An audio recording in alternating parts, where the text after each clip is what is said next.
Hi everyone, Daniel Hiroshi here, and my co-host. PinKurumi. Hey guys! Thanks for clicking on our channel and checking us out. Here we're going to be talking a little bit about some animes that we just decided to watch, what our thoughts are, and hopefully introduce you to some new stuff. Some new games. So this is the long-running Legend of Heroes series. This is a new one on Steam, but it's actually been out for quite a while now. It's Trails of Cold Steel. It's really highly recommended by a lot of people. It's developed by Neon Falcon, so we're just going to jump in, show you some of the game while we give you our opinion on some animes. So, one of the things that I really enjoyed about this game is that it took the time to really introduce you to all the characters. Now, there's a lot of characters involved in this particular version of the series, and I really I really enjoyed that you got to explore what their backgrounds were, where their struggles were, and how that ties into the main character, which is Ren, the blue-haired gentleman there. And so, Reen, sorry, Reen. wow, I incorrectly. But anyway, it was a lot of fun. I also enjoyed how it tipped its hat to some of the other series previous to that. I thought it was a really cool concept overall, especially. I think it did a little bit better than the second and the third Trails in the Sky game, which is an early edition of the series, where there just seemed to be so many characters. Even though there's quite a few characters in this, I still think they did a great job in characterizing them, getting the background down, getting some of the lore. You feel like the place where you're in is alive. So here we see the classic JRPG monster. It's going to roar any minute now. There we go. So, I really think they got all that right in this game. It's just enough that it's not too much.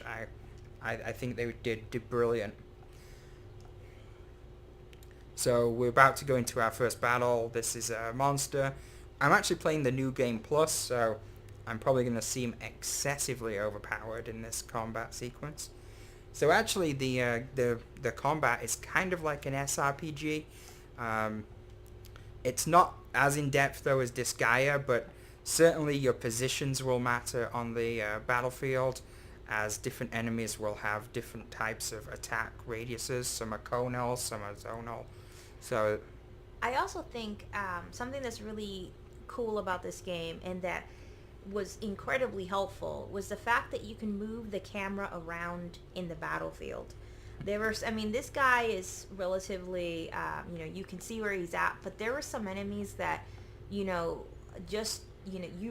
humongous, and you couldn't see some of your characters, and so it was just something that I actually appreciated. I just kind of hate the fixed camera. It just sets you up for failure sometimes, because you just cannot see what you're hitting, who is hitting, wow. So anyway, yeah, overpowered. Well, yeah, as you see. But you're also going to see another trope here. I mean, we all know that every JRPG boss should fade and dissolve, and so it's not dead. It's definitely not dead because it hasn't dissolved yet. So we're just seeing that trope play out. I do like that they got the balance of funny and serious. I think they did a good job with the tone of the game. I don't think characters were not funny in serious moments. There wasn't random haha humor when things were going to pot. There wasn't. I think they really got that down. Well, I think maybe we should move on to our week of anime. Yeah, sure. So we kind of jumped into, we decided to just say, hey, let's just see what's going on this season and watch the first episodes and just see what came up. There was really no strategy in regards to how we picked the anime. It was like, hey, that's a cover.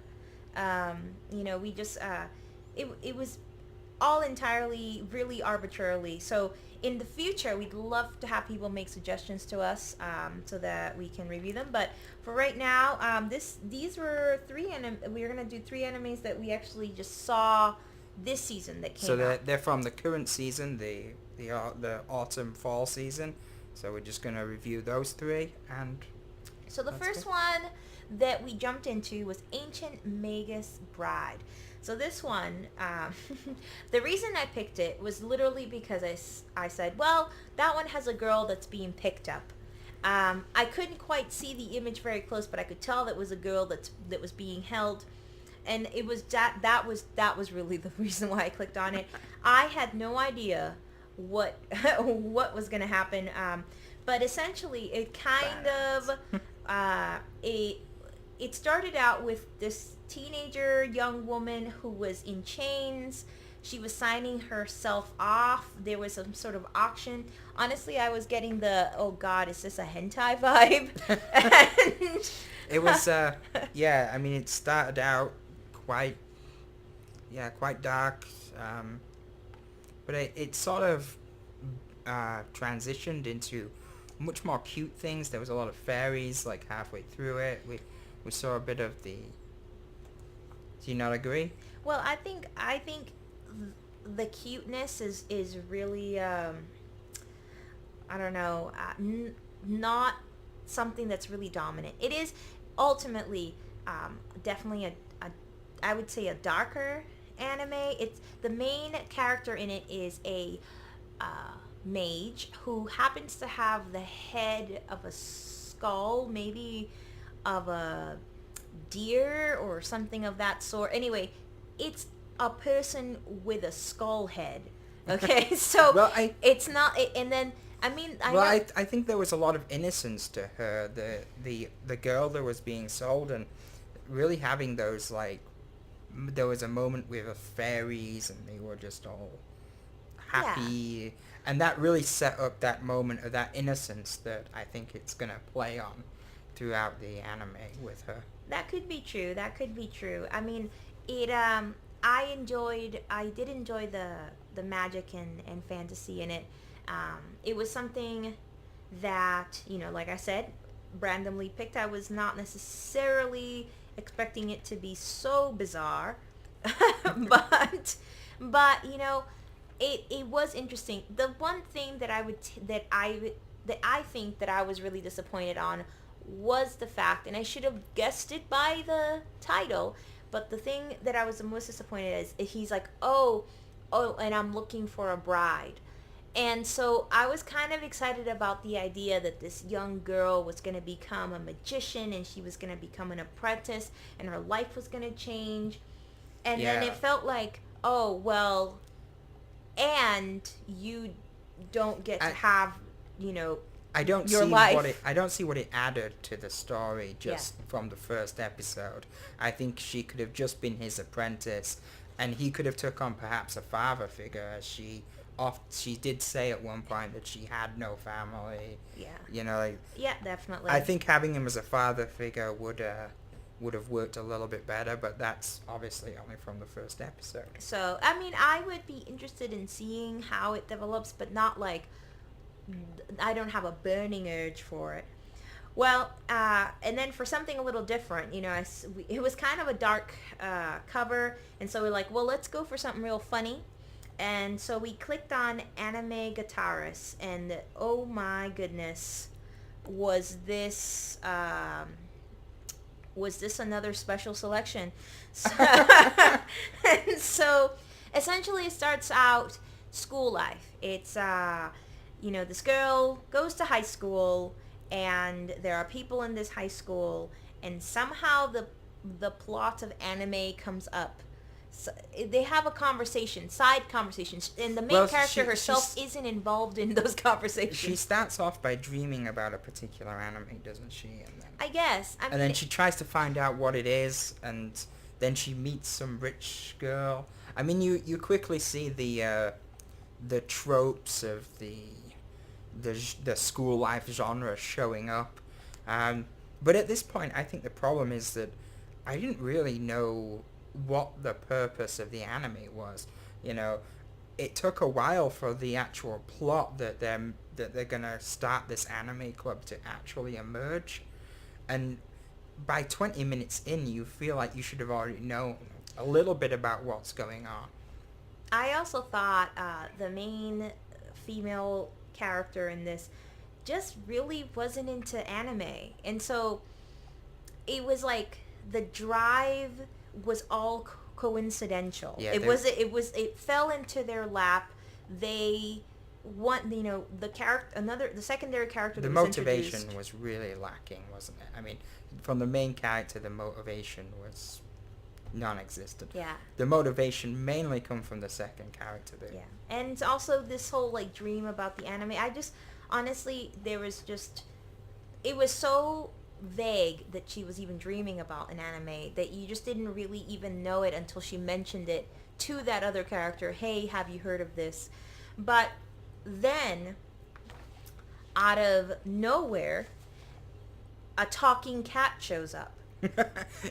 A DJ playing talking. A DJ cat. It's I mean, I don't know why there was a talking cat in a closet of an empty anime room that no one was in, but apparently this cat was there.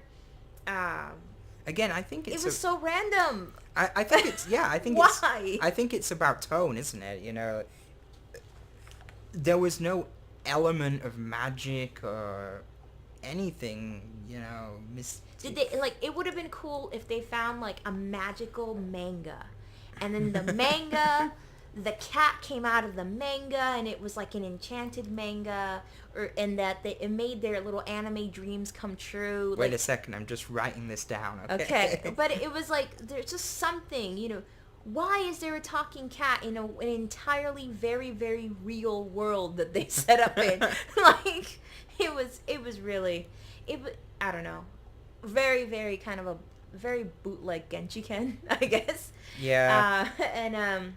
Okay, so the next anime that came out this season that we clicked on, well, there was just a bunch of cute girls' faces. I mean, so I had to pick this one. Okay, of course you did.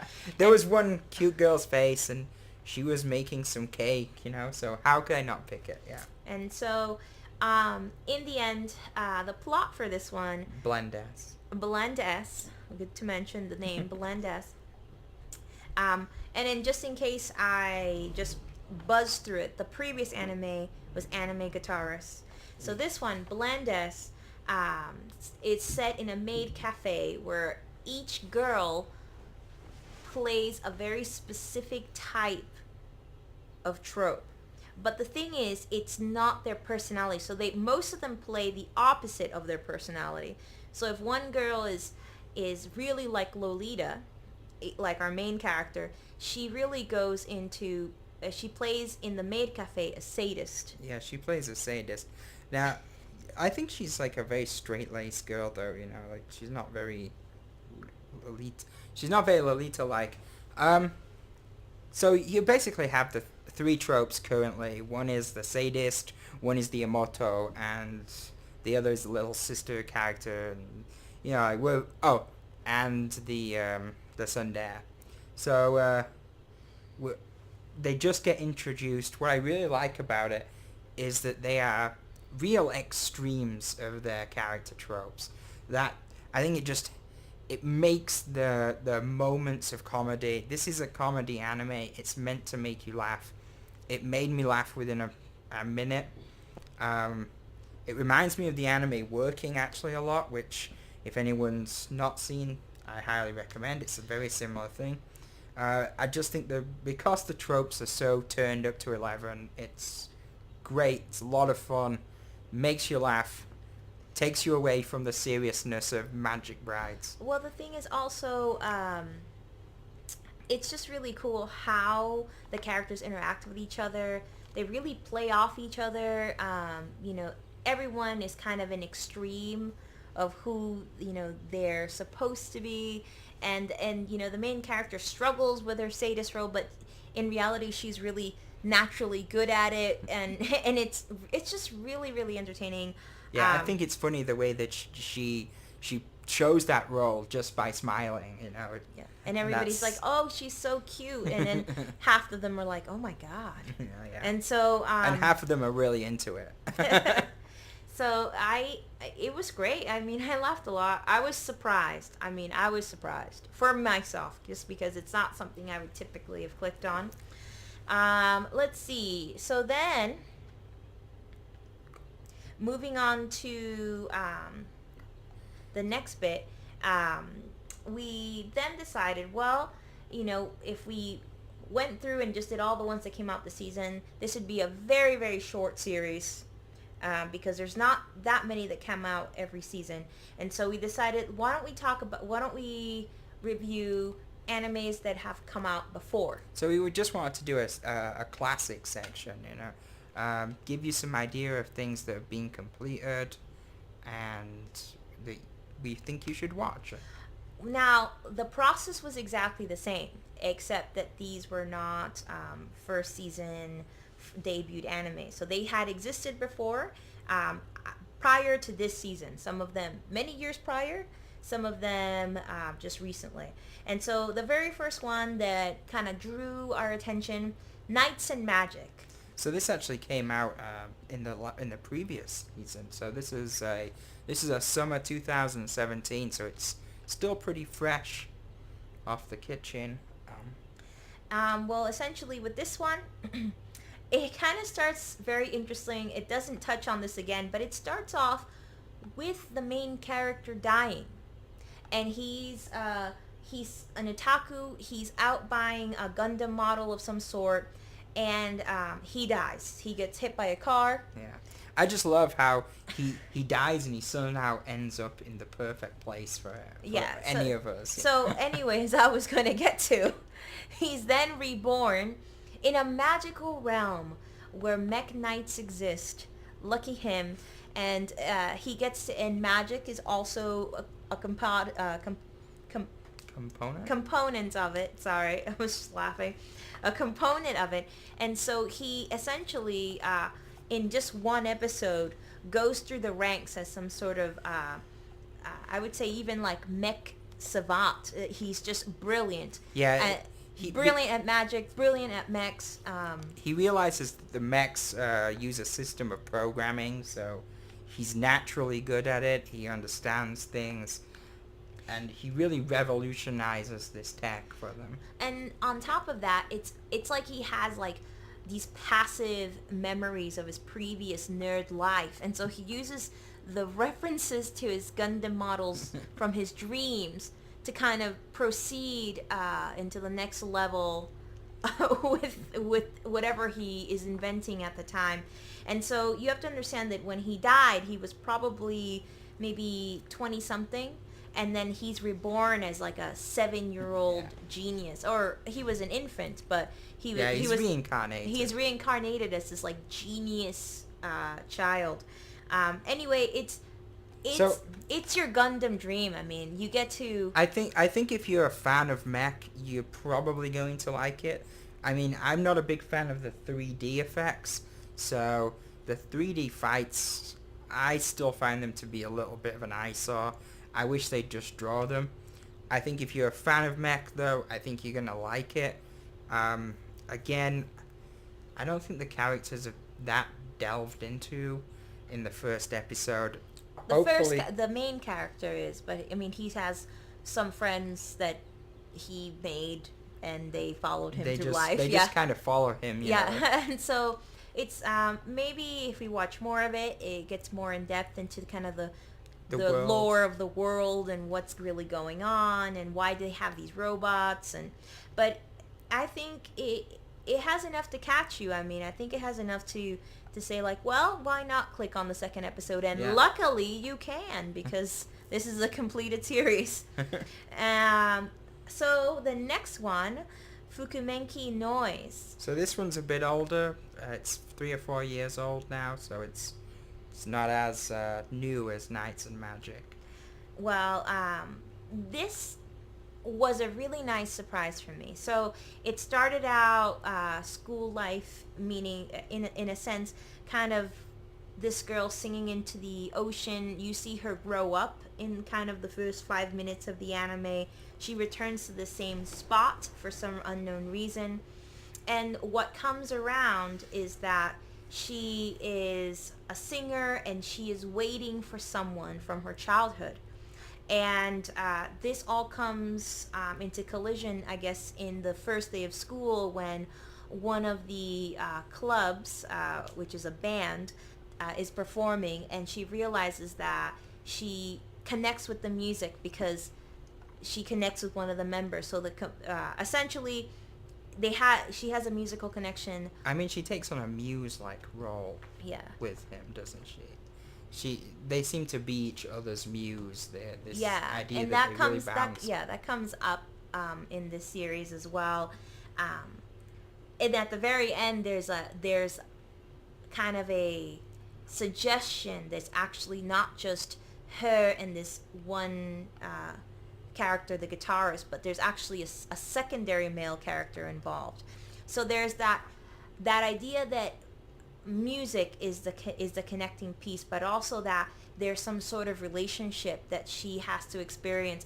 I think, one of the things that happens a lot, at least maybe because you're with me, Daniel, when I watch anime, but I feel like there's just this thing where like these girls just throw themselves at at one male character or certain male characters, and I'm just like, I just wasn't a big fan of Yuzu in this character. I found him to be a bit unbearable. He sort of like sees himself as this edgelord, and I think he treats her kind of an asshole, really, when they meet. Not kind, like an asshole. Okay. And the same with the symbolism of the mask, like she only takes off this mask when she's about to sing. I don't know.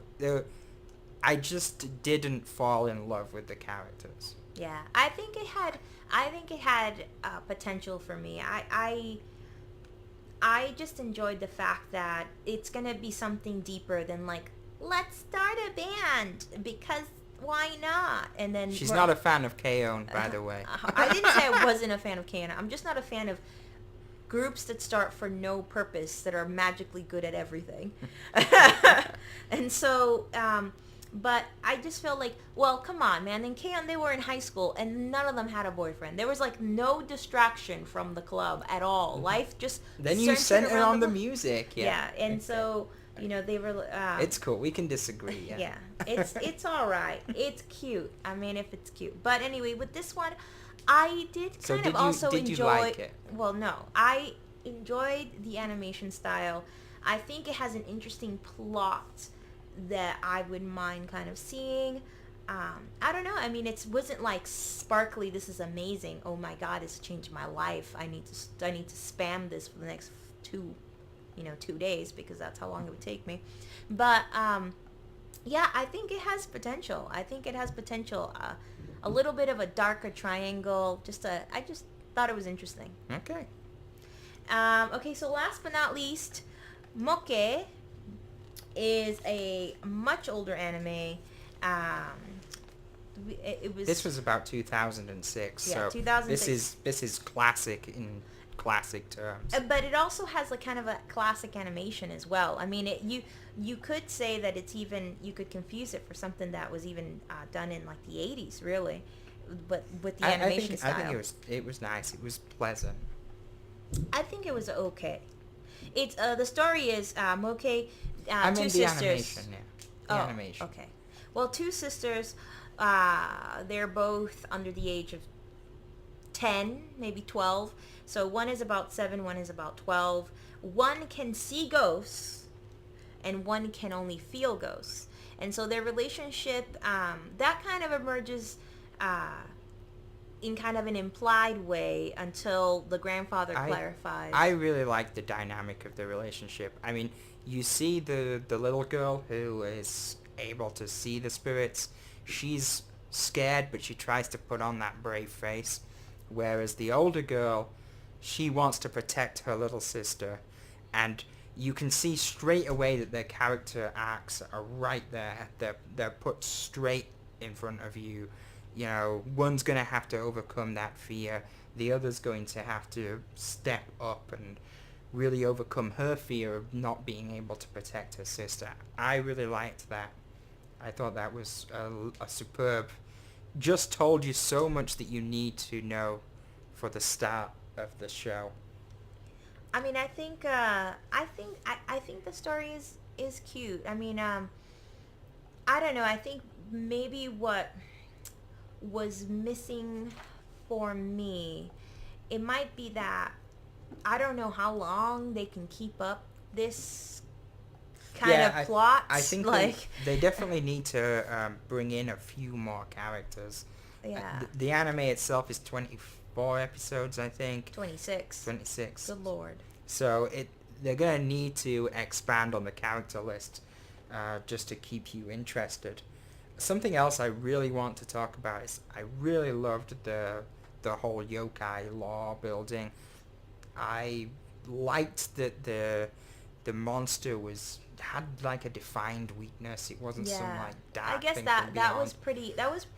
I think that was pretty interesting. I mean, I think that this is one of those animes that I feel might be a better film than a series. I feel like you just got this part and then something can happen and then I just feel like it may not need to be so long, but who knows? I haven't seen the whole thing, and so maybe something really amazing happens at some point. I think there's going to be a lot of variety for a lot of lore, and especially if you're into the Japanese Shinto mythos, I think you might really like that. And I just like that the yokai were not extremely powerful, or they didn't look cookie cutter. There was like a real shape to it. Yeah, I think that was great. I think it was good. I think it was interesting.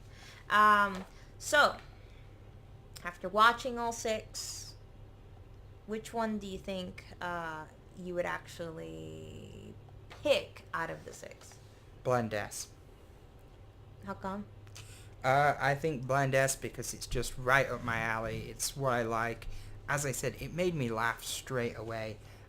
I really do watch a lot of anime to, just space out and have some fun. And I think BlendS is just what I would watch. I would also choose BlendS. And why? Well, it was unexpectedly funny, and it has potential, I feel, for the story to really just continue that momentum. I mean, if it becomes 45 episodes long, maybe not, but right now it made me want to watch a second episode.